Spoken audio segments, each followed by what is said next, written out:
L'ESP. Est-ce que toutes les voitures ont l'ESP? Non. Non, la voiture de Decolfi n'a pas l'ESP. Alors déjà, on va prendre des principes.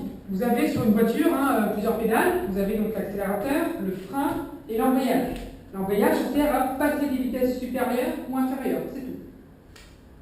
Quand on veut ralentir, on freine. On n'appuie pas sur l'embrayage, on freine. Rétrograder une vitesse peut aider à freiner la voiture, ce qu'on appelle le frein moteur. Mais ce qui fait freiner une voiture, c'est d'abord le frein. C'est ça qui est le plus important. Quand on arrive sur quand vous êtes. Donc nous, ici en France, on utilise des voitures mécaniques, manuelles. C'est-à-dire qu'on a des boîtes de vitesse. Il faut savoir qu'aux États-Unis, ça n'existe pas. Vous prenez n'importe quel Américain, vous lui parlez des boîtes manuelles à 5 vitesses, ils ne savent pas ce que c'est. Eux, ils commencent à conduire à 14 ans à l'école, tout est payé par les États-Unis. À 15 ans, ils font la vie d'accompagné, et à 16 ans, ils ont leur voiture et leur permis. Ils passent un examen à l'école, ils ont leur permis. Voilà, donc le permis aux États-Unis coûte entre 50 et 60 $. Juste de quoi payer son code et son examen. Et en France, un permis coûte en moyenne entre 1 500 et 2 000 €. Les Américains hallucinent. Permis américain, 50 $. Permis français, 2 000 €, donc 2 200, 2 300 $. Ils hallucinent. C'est où l'argent? C'est quoi de l'argent? Bonne vitesse. Ça va vous perturber, vous galérer. Alors, comment ça marche en américain? Il monte dans sa voiture, il démarre, il a un boîtier, donc il appuie dessus, et il met D, drive. Après, il a un accélérateur et un frein. J'accélère, je conduis. C'est tout. Il a un code comme le nôtre, et puis c'est tout. Vu qu'il a été entraîné à l'école, il a conduit avec un moniteur d'auto-école à l'école, il n'avait pas à dire oui, 38 € la conduite, je me stresse à mort. Non, c'est gratuit, il s'en fout, il a pris à apprendre au français avec ses parents, etc. Le modèle français, c'est quoi? Le modèle français, c'est avec des boîtes mécaniques, 1, 2, 3, 4, 5, tout ça. Alors qu'est-ce que vous allez faire tous, débutants? Au début, vous allez être en seconde, vous allez accélérer, puis vous allez freiner, puis d'un coup la voiture va monter, pourtant, BAM, elle va caler. Oh là là, puis vous allez monter en plein milieu, vous allez dire attention, qu'est-ce que tu fais? Et après, vous allez dire non, mais si je freine trop fort, je vais caler. Donc après, vous allez être en circulation, et puis à un moment, vous allez aller sur un rond-point un peu trop vite, et qu'est-ce que vous allez faire? Au lieu d'appuyer sur le frein, on vous dit oui, si je freine, je vais caler si j'appuie pas sur l'embrayage. Et vous allez appuyer sur l'embrayage trop tôt. C'est une faute. Il faut normalement que freiner. Et on appuie sur l'embrayage que si elle boot. Ça va pour l'instant? Revenons à l'ESP. C'était juste pour vous donner un préambule. Revenons à l'ESP. 90% des Français, sur une étude qu'ils avaient menée, donc je suis ici. Le virage, on va dire, mais un très bon pilote, une très bonne voiture, il peut prendre ce virage-là à 70 km/h.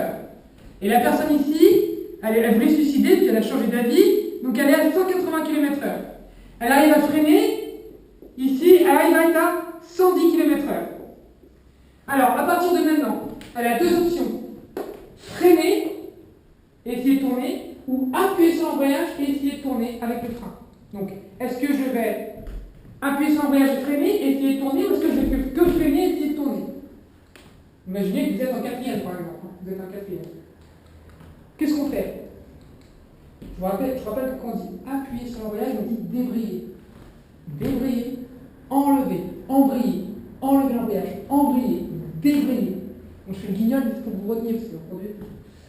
Est-ce que je débraye, j'appuie sur l'embrayage, je débraye et je freine, ou est-ce que je freine? Qu'est-ce que font 80% des Français à votre avis? Ils freinent. Ils débrayent et freinent? Qu'est-ce que tu penses de freiner? Ils freinent? Ouais, ils freinent. Freine? Ils Débraye et freine. Qu'est-ce qu'il fait l'américain?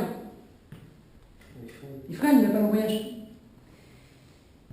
Donc quand vous arrivez ici, l'américain il freine très fort. Quand il arrive ici, vous avez vu dans les marathons, vous savez qu'il y a celui qui est là, il part là, et l'autre il part. C'est décalé quand il part. Vous savez, dans les semi-marathons, là, triathlon, tout ça, qu'on voit, Jeux Olympiques, tout ça, là. Les coureurs, ils sont décalés, parce qu'après dans le virage ici, il ne faut pas mettre le même parcours. Vous voyez ce que je veux dire? Vous avez fait du NSF, du sport à l'école, ça. Là. Eh bien, c'est pareil pour une voiture. Une voiture, quand elle arrive ici, les roues ici ne parcourent pas le même trajet que les roues là. Le parcours est différent. Il ne faut pas le même parcours. Celle-là, vous tournez un peu plus vite que celle-là, ou le contraire. Elle tourne différemment. Donc ça, c'est votre moteur qui envoie l'énergie dans les différentes roues pour qu'elle tourne parfaitement grâce au différentiel moteur. Donc l'américain, il freine, son différentiel moteur l'aide à tourner, et puis à partir du moment où ici, il va déraper, et bien, à mon avis, l'américain va avoir un système de ESP ou autre qui va lui permettre de retrouver la trajectoire. S'il n'a pas de système de ESP ou pas, il freine et il finit en fossé. Parce qu'une voiture automatique, c'est bien, mais quand on fait le couillon, c'est un peu moins bien. Nous, les Français, qu'est-ce qu'on fait? On va ici, on a trouvé, qu'est-ce qu'on a comme réflexe? Embrayage fin.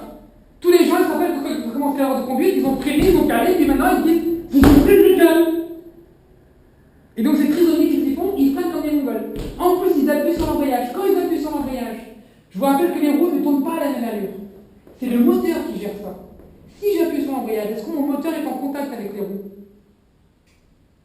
Il n'y a pas de contact. Quand votre moteur, vous appuyez sur l'embrayage, vous écartez vos disques. Donc votre moteur, il tourne dans le vide et vos roues tournent dans le vide. Comme si vous étiez dans un vélo, un karting sans moteur. Vous n'avez plus de moteur, vous n'avez plus rien. Comme si on vous avait enlevé votre moteur. Quand on appuie sur l'embrayage, on est en roue libre. Les roues ne sont plus en contact avec le moteur.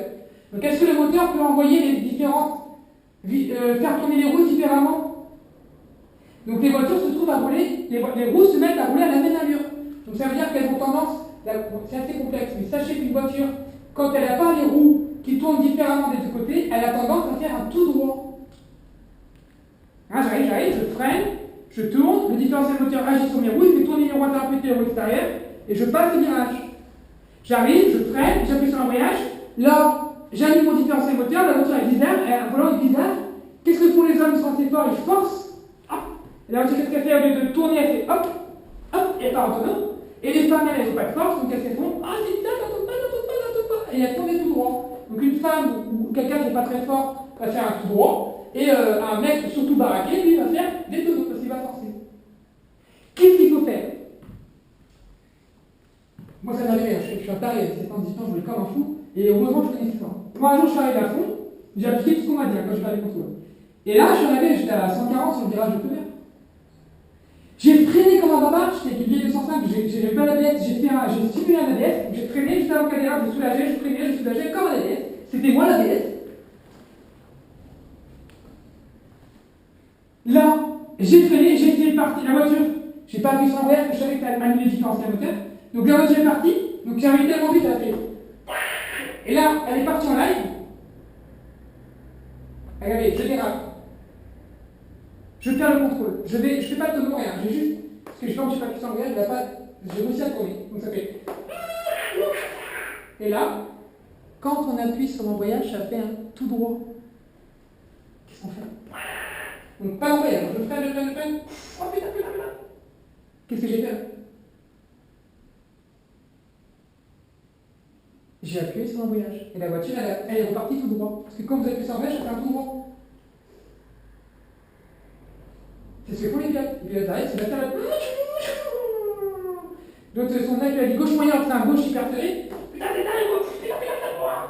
il déraille, et après il a fait ça, et il repart. Et rien à branler. Alors que nous, les chauffeurs, on arrive, on freine, embrayage, on est bourrés sur les cerveaux, après on sort de qu'est-ce que je fais? Je suis bourré, j'ai plus permis, j'ai plus que 2 points. Bien sûr, on est à l'heure, 9 accidents mortels sur 10, c'est un homme volant. 9 accidents mortels sur 10, c'est un homme volant. C'est pas les hommes, c'est pas les femmes qui conduisent, les hommes, les hommes sont dangereux. Alors, on revient à la blonde riche. La blonde, elle est riche, elle a 18 ans. Ses parents l'ont fait un Mercedes à 100 000 €. Elle est comme tout le monde, elle a fait une erreur, elle picolait, elle fait ce symbole, machin truc. Elle arrive dans le virage. Sa Mercedes à 100 000 €, il n'y a pas de boîte de vitesse, rien, hein, c'est un truc automatique. Donc, elle freine, pas besoin d'embrayage, pas d'embrayage. Ou, elle peut avoir une voiture avec des embrayages, hein, des vitesses, etc. Elle freine. Même si elle appuie sur l'embrayage, elle passe l'embrayage, on s'en fout. À partir du moment où elle arrive sur le virage et que la voiture va sentir qu'elle commence à tourner, qu'elle a du mal à tourner, elle a un système qui va lui faire des coups de frein, des coups de débrayage, pour qu'elle puisse, donc, au lieu de faire comme moi, freiner très fort avec coups de débrayage, ça va freiner à sa place, plus fort à la limite, elle va freiner, et quand elle va commencer à tourner, la voiture sent que ça ne va pas le faire, et donc la voiture fait des petits coups de débrayage. Ça va faire ça va repartir. Alors si vous allez beaucoup trop vite, hein, mais donc le SP peut rattraper des accidents. Je répète, en fait, quand vous allez trop vite sur un virage, et ben, le SP va agir, va mettre des petits coups de débrayage pour essayer de faire passer le virage malgré tout, même si vous avez trop vite.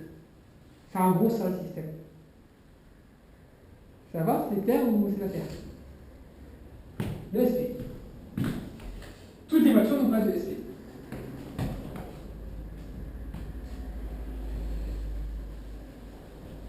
Alors, si.